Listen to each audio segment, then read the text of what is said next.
عقائد کیا ہے، توحید کیا چیز ہے، مکتب میں آنے کی وجہ سے اسے معلوم ہوگا۔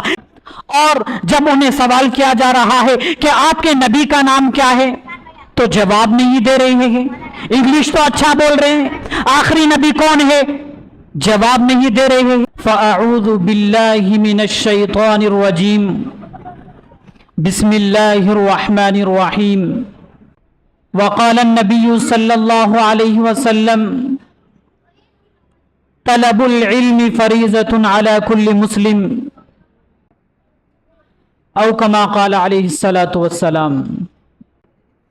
انجام اس کے ہاتھ ہے، آغاز کر کے دیکھ، انجام اس کے ہاتھ ہے، آغاز کر کے دیکھ، بھیگے ہوئے پروں سے پرواز کر کے دیکھ۔ معزز دوستو، آپ تمام کو اس بات کا علم ہے کہ آج حالات کیسے کروٹ لے رہے ہیں۔ آج ہر طرف نت نئے فرقے جنم لے رہے ہیں، اور خاص طور پر ان معصوم بچوں کو دین سے ہٹانے کے لیے، دین سے بیزار کرنے کے لیے، اسلام سے دور کرنے کے لیے اسکولوں میں ایجوکیشن کے نام پر نئی تعلیمی پالیسی داخل کرنے کی سازش کی جا رہی ہے، اور باضابطہ کچھ جگہوں پر اس کا آغاز بھی کیا گیا ہے، جہاں پر بچوں کو اسلام سے ہٹ کر الگ تربیت دی جا رہی ہے، الگ تربیت کی جا رہی ہے، الگ بول سکھائے جا رہے ہیں۔ معزز دوستو،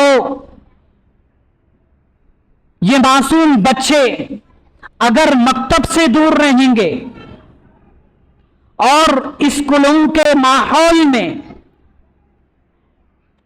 الگ تربیت ہوگی اور ہو رہی ہے تو کیا ہو رہا ہے ماحول میں آپ کو معلوم ہے؟ مکتب میں نہ آنے کی وجہ سے بچہ بڑا ہو رہا ہے، بچی بڑی ہو رہی ہے، لیکن اسلام نامعلوم ہونے کی وجہ سے، مکتب میں نہ آنے کی وجہ سے وہ اسلام کو چھوڑ رہے ہیں۔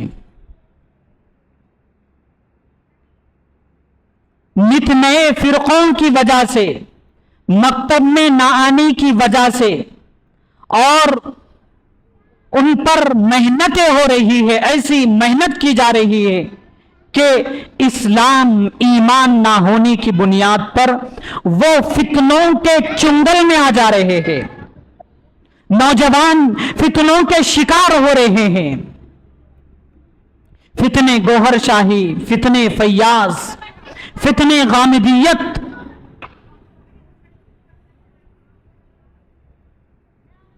یہ ایسے فتنے ہیں جو بھولے بھالے مسلمانوں کو بھٹکا رہے ہیں۔ تو ایسے وقت میں ہم سب کی ذمہ داری ہے کہ آج مکاتب کا جال جگہ بجگہ گاؤں دیہاتوں میں قائم کرنے کی سخت ضرورت ہے،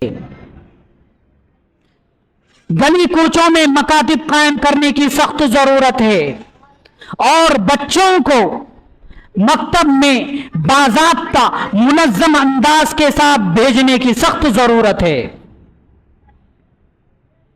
یہی وہ مکاتب ہے جہاں پر دین ایمان سکھایا جاتا ہے، جہاں پر رسول اللہ صلی اللہ علیہ وسلم کی تعلیم سکھائی جاتی ہے، جہاں پر احادیث سکھائے جاتے ہیں، جہاں پر عقائد سکھائے جاتے ہیں، جہاں پر دین کی بنیادی باتیں سکھائی جاتی ہے، اور آج اس کی سخت ضرورت ہے۔ مکتب کسے کہتے ہیں؟ مکتب کہتے ہیں مختصر وقت میں بچوں کو دین سکھانا، قرآن سکھانا، تجوید سے پڑھنا سکھانا، اسے مکتب کہتے ہیں۔ آج ہم اسکول کو بھیجنے کے لیے فکریں کرتے ہیں اور منظم انداز سے بچوں کو بھیجتے ہیں تیار کر کے، اور اس کی فکر کرتے ہیں کہ میرا بچہ انگلش میں آگے ہو جائے، میرا بچہ ایجوکیشن میں آگے ہو جائے اور کامیاب ہو جائے۔ اور جب اسکول والے ان سے کہتے ہیں کہ اتنے پیسوں کی ضرورت ہے، ایک مہینے میں آپ کی ذمہ داری ہے کہ آپ ایک ماہانہ 5,000 آپ کو خرچ کرنا ہوگا، بلا چون چرا آج کے پیرنٹس، آج کے مسلمان وہاں پر خرچ کر دیتے ہیں بچوں کے لیے۔ اچھی بات ہے، خرچ کرنا ہے، ایجوکیشن بھی سکھانا ہے اور دنیاوی تعلیم سے آراستہ کرنا ہے، لیکن اس سے کہیں زیادہ ضروری ہے کہ ہم اپنے بچوں کو مکتب میں بھیجیں۔ ہمارے اکابرین فرما رہے ہیں کہ آج کے اس ماحول میں، آج کے اس پرفتن دور میں مکتب میں بچوں کو بھیجنا فرض عین ہے۔ جب بچے مکتب میں آ جائیں گے، مکتب میں ایمان سیکھیں گے، قرآن سیکھیں گے، عقائد سیکھیں گے، تو کسی فتنے کی مجال نہیں ہوگی کہ وہ انہیں گمراہ کر سکے۔ اگر بچہ مکتب میں آئے گا، بڑا ہوگا، نوجوان ہوگا، تو کسی فتنے کی مجال نہیں ہوگی کہ وہ اس کو شکار کر سکے اپنے چنگل میں۔ کہ عقائد کیا ہے، توحید کیا چیز ہے، مکتب میں آنے کی وجہ سے اسے معلوم ہوگا۔ رسالت کیا چیز ہے، مکتب میں آنے کی وجہ سے اسے معلوم ہوگا۔ قرآن کیا چیز ہے، اسلام کیا چیز ہے، مکتب میں آنے کی وجہ سے معلوم ہوگا۔ اگر مکتب میں یہ بچے نہیں آئیں گے تو جوان ہو رہے ہیں، آسانی سے فتنوں کے شکار بھی ہو رہے ہیں، فتنے شکیلیت، فتنے فیاضیت۔ اور جب انہیں سوال کیا جا رہا ہے کہ آپ کے نبی کا نام کیا ہے تو جواب نہیں دے رہے ہیں۔ انگلش تو اچھا بول رہے ہیں، آخری نبی کون ہے جواب نہیں دے رہے ہیں۔ انگلش میں تو اچھا جواب دے رہے ہیں، ایجوکیشن میں ماہر ہے، سائنس میں ماہر ہے، لیکن اسے اتحیات نہیں معلوم، اسے درود شریف نہیں معلوم، تجوید سے قرآن نہیں پڑھ سک رہا ہے۔ وجہ کیا معلوم ہوئی، پتہ کیا چلا؟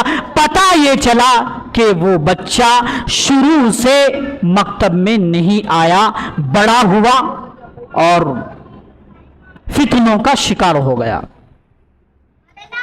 وجہ یہ ہے، اسی لیے والدین کی ذمہ داری ہے کہ ہم اپنے بچوں کو پابندی سے مکتب میں بھیجیں۔ حضرت عمر رضی اللہ عنہ بیٹھے ہوئے ہیں، والد صاحب آئے اور بیٹے کی شکایت کی کہ میرا بیٹا ہے، میرے حق کو ضائع کر رہا ہے۔ حضرت عمر نے کہا کہ بلاؤ اپنے بچوں کو۔ نوجوان بچے کو بلاتے ہیں، کیا ماجرا ہے؟ نوجوان حضرت عمر رضی اللہ عنہ سے سوال کرتا ہے، غور سے سنیے، اہم چیز ہے۔ امیر المؤمنین والدین پر اولاد کا حق نہیں ہے؟ اولاد والدین کے تو حقوق ہے، کیا اولاد کے لیے والدین کے لیے حقوق نہیں ہے؟ تو حضرت عمر رضی اللہ نے فرمایا ہیں، کیا ہے؟ تو حضرت عمر رضی اللہ نے فرمایا کہ والد کی ذمہ داری ہے کہ صحیح لڑکی کا انتخاب کرے، نیک لڑکی کا انتخاب کرے۔ نیک لڑکی ہوگی، دیندار لڑکی ہوگی، بچے پیدا ہوں گے اور ماں کے اثرات اس بچے پر پڑیں گے، ماں کے اثرات اولاد پر ہوں گے۔ اسی لیے تو کہتے ہیں کہ پہلا مدرسہ ماں کا گود ہے، پہلا مکتب ماں کا گود۔ اور دوسری چیز، والد کا حق یہ ہے کہ اولاد کے لیے کہ بچوں کا نام اچھا رکھے. تیسری چیز اولاد کو دینی تعلیم سے آراستہ کرے. حضرت عمر رضی اللہ عنہ نے فرما دیا. تو اس نوجوان بچے نے جواب دیا, اے امیر المؤمنین, میرے والد نے ان 3 چیزوں کا بھی حق ادا نہیں کیا.